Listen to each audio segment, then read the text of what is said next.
Hello, and welcome to Broadcast News. I'm Mark Rossman. On this week's edition, you will hear about an individual's attempt to disarm a police officer, traffic tie-ups in Upper Freehold Township, and a holiday concert. Relatives of a man who died after attending a music festival in Howell are suing the Howell Police Department and other parties in connection with his death. Timothy J. Harden, 38, of Belmar, died on September the 5th. According to an attorney who represents Harden's sisters, Harden had been volunteering at the Super Groove Music Festival in Howell. Police were summoned to the festival after Harden created a disturbance. He was transported to an area hospital and died that afternoon. Harden's sisters have filed a wrongful death lawsuit as part of their search for answers as to what occurred that day. They are seeking damages from defendants that include Howell Township, the Howell Police Department, and the promoter of the music festival. Howell Police Chief Andrew Kudrick said the matter remains under investigation by the Monmouth County Prosecutor's Office. Kudrick said all of the officers who responded to the scene remain on full, unrestricted duty with the police department. Howell's Township attorney said an insurance company will provide the municipality's defense. With more news, here is Christine Barsha. Area residents are invited to renew their holiday spirit with the inspiring music of the Bethel AME Church Holiday Concert, which will be held at 6 p.m. December 13th at the church, located at 3 Waterworks Road, Freehold Township. The Bethel African Methodist Episcopal Church has been part of the Freehold community for more than 60 years. The December 13th concert will feature the Bethel AME Church Senior Choir performing traditional holiday music and selections from Handel's Messiah.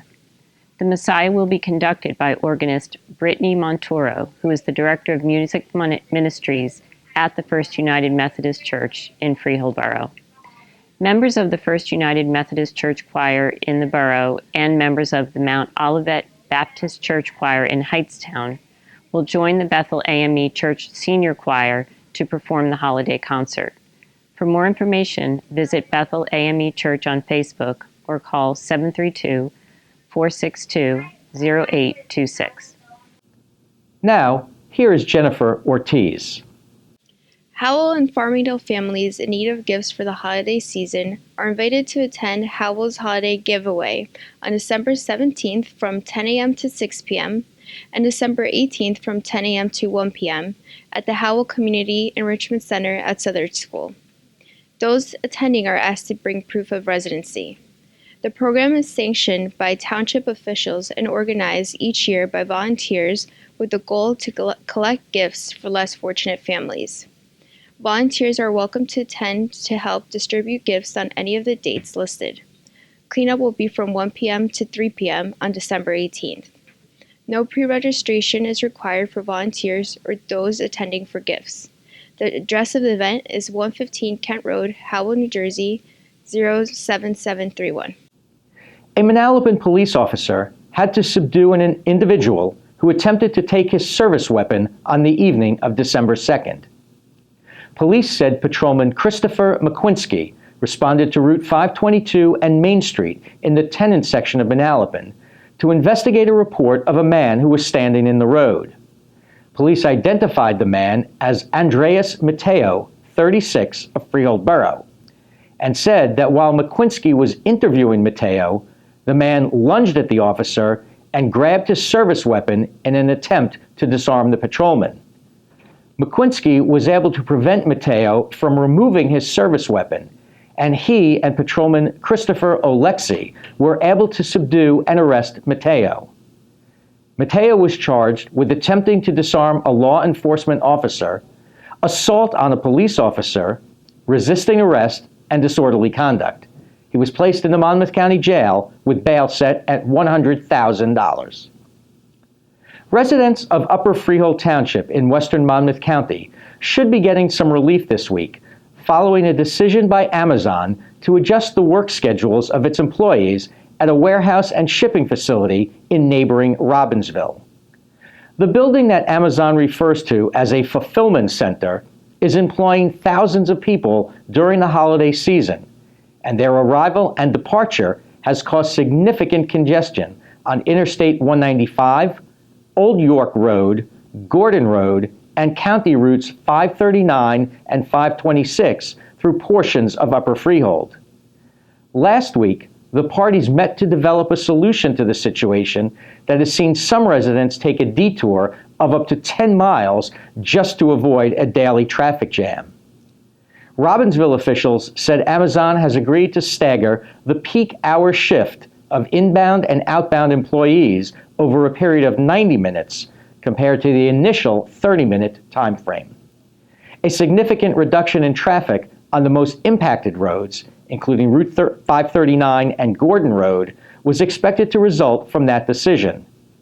A December 16th meeting has been arranged so the parties may discuss more long-term solution and next year's holiday season as it relates to the use of local roads.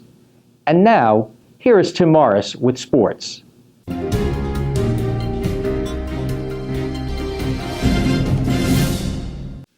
Saturday, December 5th was championship day for area high school football teams, with state sectional championships being crowned at Rutgers University's High Point Solution Stadium. The Central Jersey Group 5 final was an all-Greater Middlesex Conference affair, with South Brunswick meeting Old Bridge. The teams played during the regular season, with South Brunswick registering a 20-9 victory. Defense wins championships, and South Brunswick's was brilliant on this afternoon. This 31-yard pass interception returned for touchdown by Mohamed Jabi highlighted a magnificent effort in which the Vikings held Old Bridge without a first down throughout the entire first half. It wasn't all defense, though, in North Brunswick's 42-0 victory. The offense could be equally dangerous, using their speed to get outside and make big plays. Wendell Allen and Javier Garrett took turns outrunning the Old Bridge secondary. First and 15 at the 21. The Vikings proved they are just as comfortable running off tackle, grinding it out, and moving the chains. Phil Campbell polished off the victory with his 4-yard touchdown run.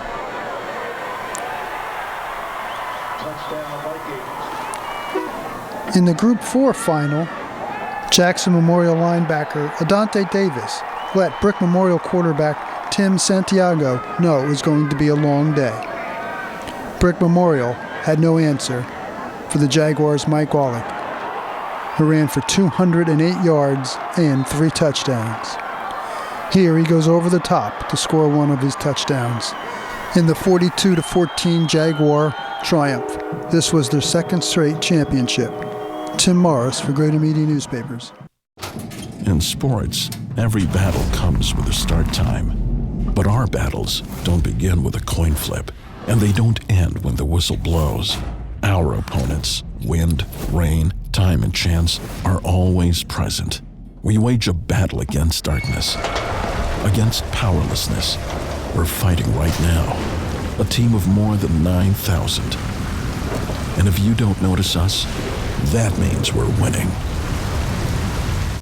Here is Kathy Chang.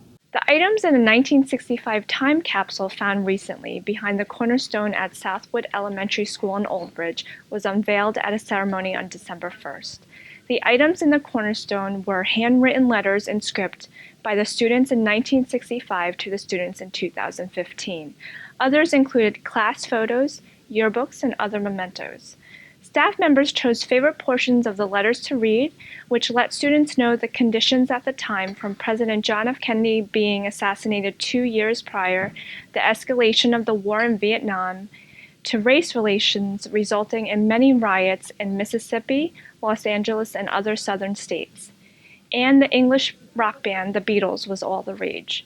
Look out for the story and video at gmnews.com.